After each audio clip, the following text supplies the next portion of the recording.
প্রস্তুত।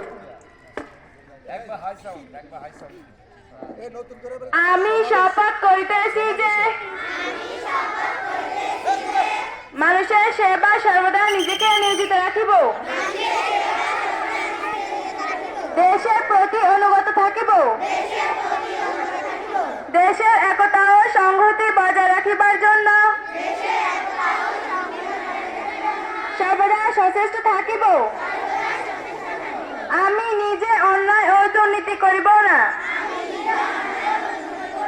এবং অন্যায় ও দুর্নীতিকে প্রশ্রয় দেব না।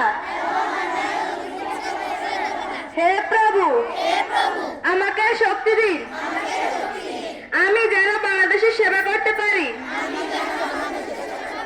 এবং বাংলাদেশকে একটি শক্তিশালী, বৈষম্যহীন ও আদর্শ রাষ্ট্র হিসেবে গড়ে তুলতে পারি। আমিন।